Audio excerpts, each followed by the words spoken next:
Vamos ouvir o Flávio Dino também, que ele está falando nesse momento a jornalistas no CCBB, Gabinete de Transição. Ela é professora da Fundação Getúlio Vargas de São Paulo, coordena naquela instituição o mestrado e doutorado desde 2019, tem formação internacional em Barcelona e outras instituições, e também no Canadá, é pesquisadora sênior do SEBRAP, também em São Paulo. E ela atua em várias organizações da sociedade civil. E é fundadora e coordenadora do Núcleo de Justiça Racial e Direito da FGV, Escola de Direito da FGV em São Paulo. Secretário Nacional de Segurança Pública, deputado federal Tadeu Alencar, do Estado de Pernambuco. Tadeu Alencar é formado em Direito pela Universidade Federal de Pernambuco, tem especialização, estudou nos Estados Unidos, procurador da Fazenda Nacional. Então, eu prefiro assim, acho que assim fica melhor para todos. Então, repetindo, Marta Rodrigues de Assis Machado, secretária nacional de Política sobre Drogas, deputado federal Tadeu Alencar, secretário nacional de Segurança Pública, formação em Direito na Universidade Federal de Pernambuco, especialização, foi bancário do Banco do Brasil e procurador da Fazenda Nacional.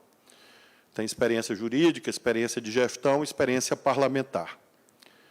Secretário Nacional de Assuntos Legislativos, que nós estamos recriando, a SAL, deputado federal Elias Vaz, também formado em Direito, vereador de Goiânia, deputado federal do Estado de Goiás.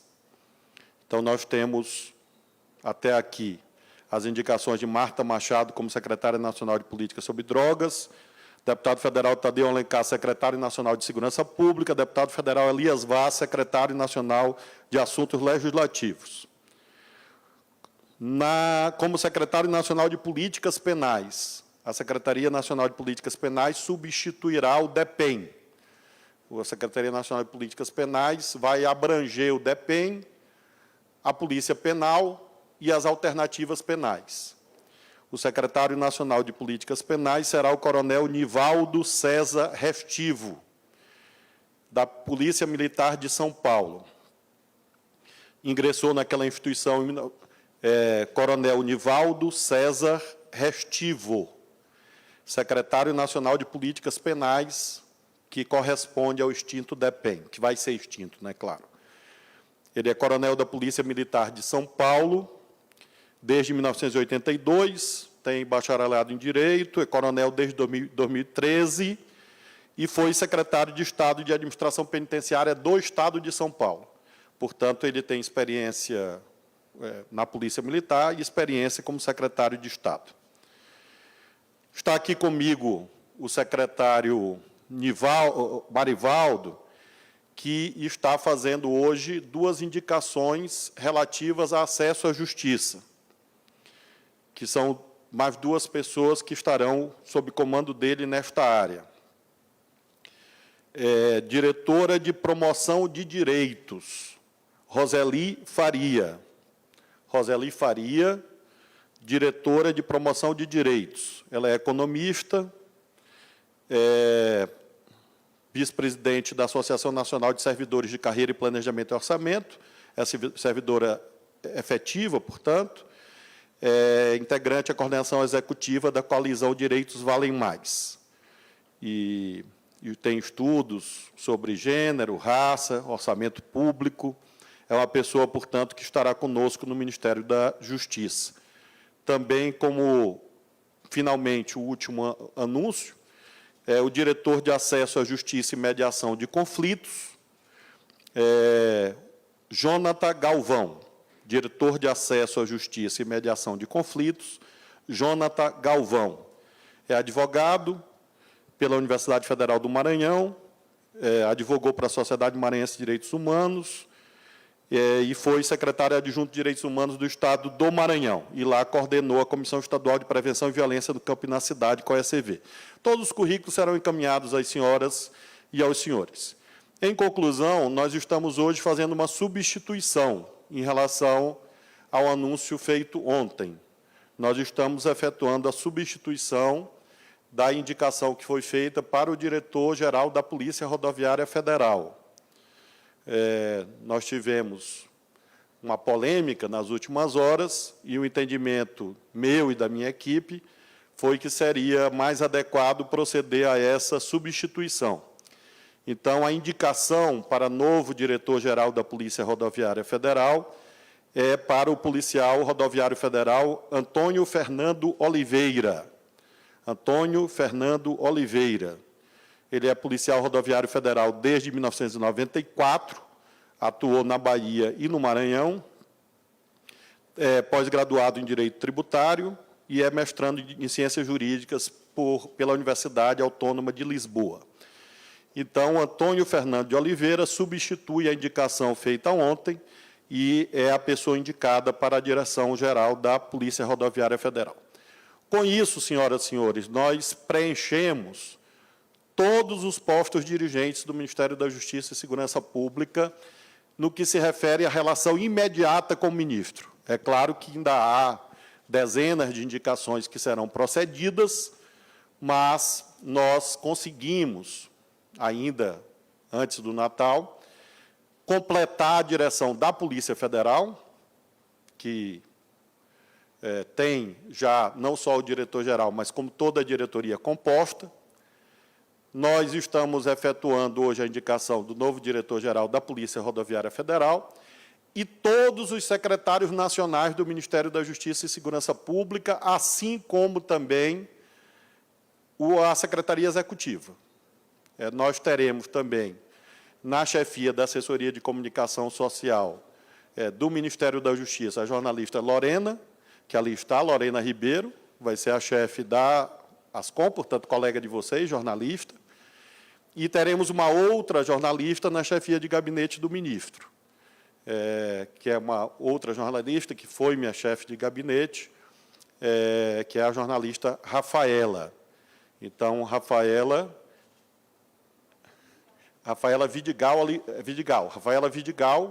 é a chefe de gabinete do ministro, jornalista também, e chefe de gabinete do governador do Maranhão, no período que eu fui governador.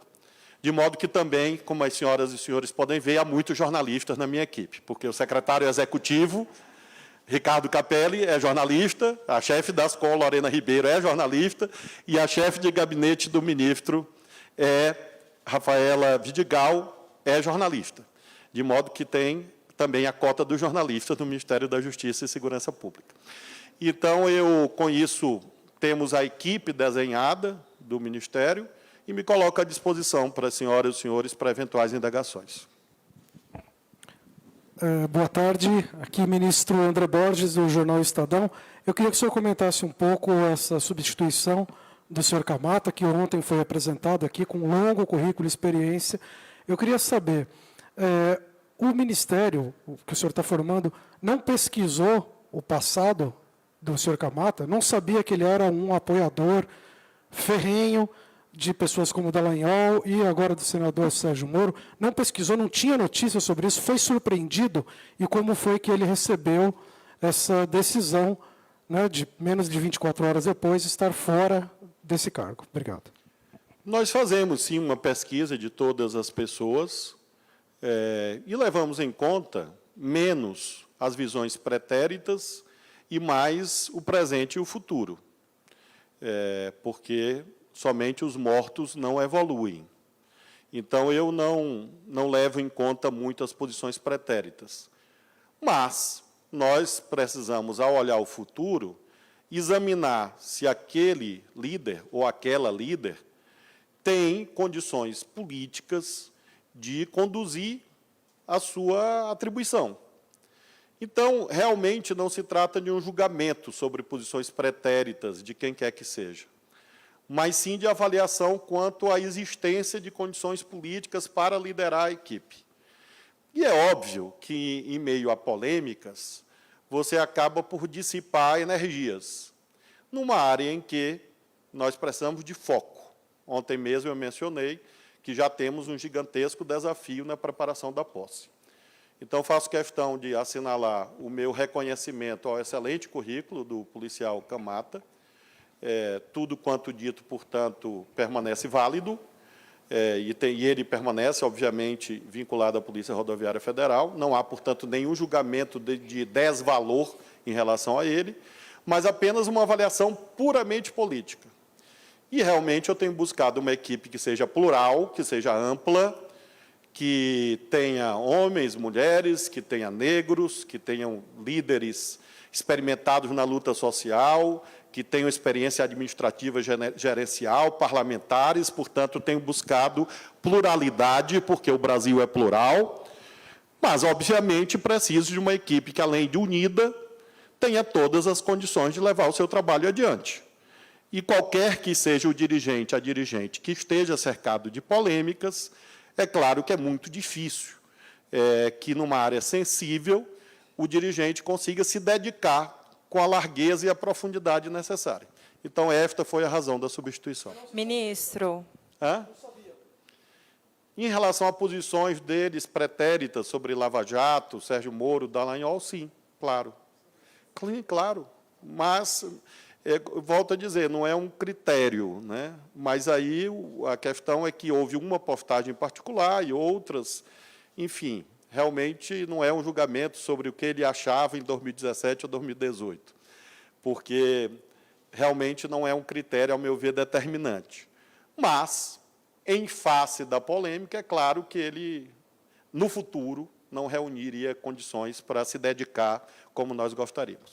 Ministro, Débora Bergamasco, do SBT, reforçar aqui o convite, que o senhor já sabe qual é, e te dizer o seguinte, como é que foi a sua conversa com o doutor Camata? Nós sempre conversamos em termos funcionais. É claro que não se cuida nenhuma das pessoas indicadas, salvo aqueles que trabalharam comigo no Maranhão, que são pessoas que eu conheço há muitos anos. Obviamente, no caso dele, é uma conversa mais funcional. E, assim como houve a conversa funcional visando ao convite, em face do que eu mencionei ontem, a experiência técnica, a dedicação às funções públicas, houve também, hoje, uma conversa conduzida pelo secretário executivo Ricardo Capelli, no sentido de que, em face da polêmica, seria melhor para ele próprio, para a instituição, para nós todos, que houvesse a indicação de outra pessoa que não tivesse, eventualmente, esses questionamentos que surgiram nas últimas horas. Ministro, boa tarde. É Marcelo Auler, do site 247. Eu queria, insistindo no assunto, porque o assunto gerou muita polêmica, como o senhor mesmo falou, saber se não foi um pouco de falta de lealdade dele, ao ser convidado, ter lhe alertado para essas defesas intransigentes que ele fez do lavajatismo, de algumas figuras da Lava Jato, inclusive com críticas, e defendeu a prisão do futuro presidente Lula, na época. Não faltou da parte dele, assim, questão de lealdade, lhe alertar isso? Eu, jornalista Marcelo, não gostaria de fazer nenhum comentário de índole pessoal desfavorável, porque acho que seria injusto. Eu reitero que considero que o policial Camata tem todos os atributos funcionais, tem experiência, tem currículo, mas é claro que é uma função política. Aliás, a Constituição define como um cargo em comissão, uma função de confiança, conceitualmente falando, o que abrange, evidentemente, esses requisitos políticos. Então, não houve realmente esse alerta. Realmente, se o senhor me perguntar, houve este alerta? Não, não houve. Quando o fato tomou conhecimento, é claro que eu reavaliei. A sorte de nós todos, inclusive minha, mas, sobretudo, do presidente Lula, é de que tanto eu quanto minha equipe podemos entrar e sair a qualquer tempo. Então, ninguém é vitalício. Então, eu não tenho compromisso com a persistência de caminhos que se revelem eventualmente inviáveis. Mas tenho certeza que o policial Camata vai continuar a se dedicar às funções públicas para as quais ele foi nomeado. E veja, insisto em todas as senhoras e senhores esse registro. Não há nenhuma avaliação negativa quanto às condições morais dele. É uma avaliação puramente política, que me cabe. E eu faço questão de sublinhar que, inclusive, fiz questão de anunciar isto aqui com as senhoras e com os senhores, porque a responsabilidade política da equipe é minha, exclusivamente minha. E assim como sou eu que escolho, sou eu que tiro. Então, eu tenho transparência e tenho, ao mesmo tempo, uma postura clara, no sentido de que a responsabilidade política é minha e, portanto, esse assunto está encerrado na medida em que não houve sequer nomeação. Houve uma indicação que agora está sendo revista e prefiro voltar o meu olhar para o novo indicado, que tenho a expectativa, tenho a convicção de que ele vai fazer um belo trabalho. Alô? Boa tarde, ministro. Júlia Scheib, da Folha. Eu queria checar primeiro, o senhor falou que o senhor escolhe e o senhor substitui, mas se o senhor conversou com o presidente Lula a respeito da polêmica, se houve algum pedido dele para que o senhor revisse essa nomeação, checar se o novo indicado ele coordenou a PRF, chefiou a PRF no Maranhão, e perguntar se houve algum avanço a respeito da questão dos decretos de armas, dos revogaços. Decreto de armas, nós estamos, nesse momento, inclusive, numa reunião. O secretário Marivaldo tem participado disto, assim como também o delegado Andrei, e nós estamos avançando, Júlia, na elaboração da minuta.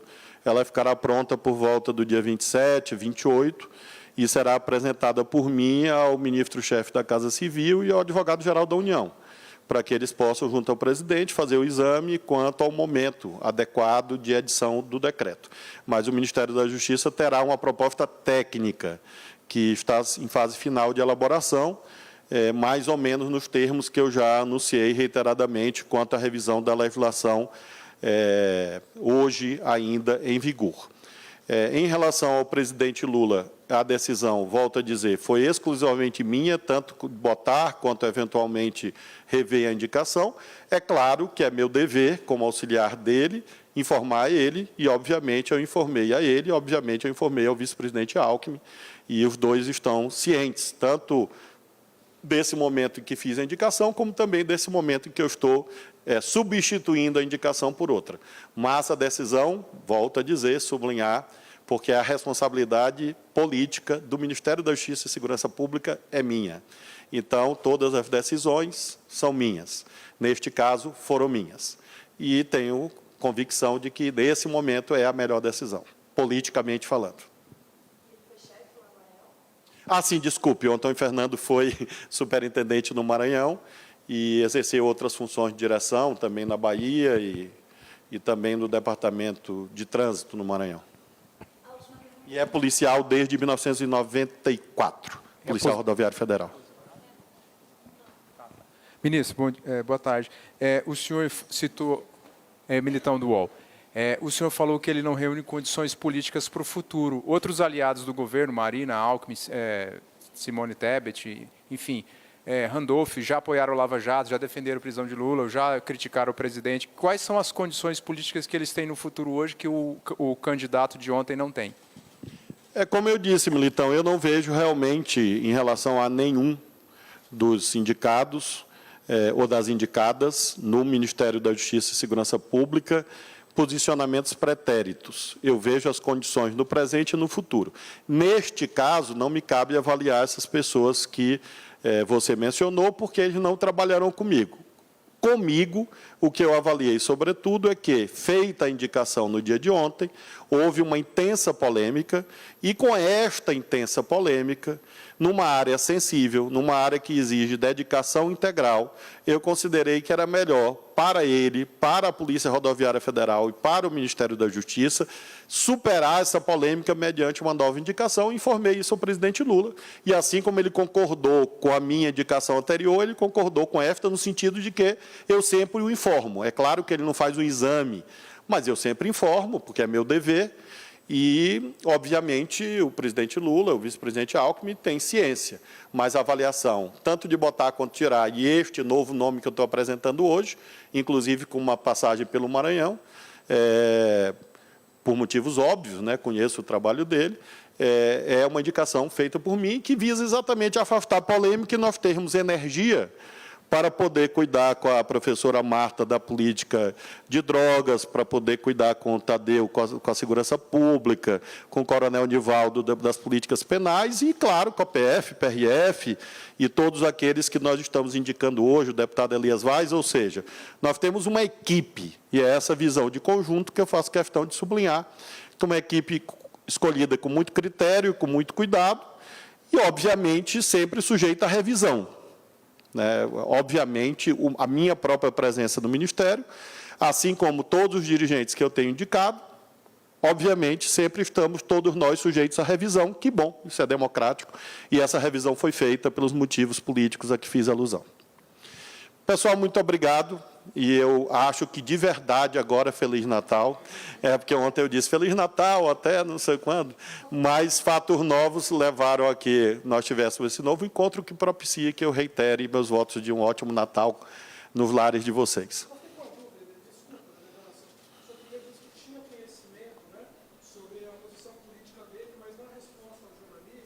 Gente, vamos voltar para cá para explicar o que aconteceu nesse momento. A coletiva inteira foi sobre um assunto que acabou gerando muita repercussão.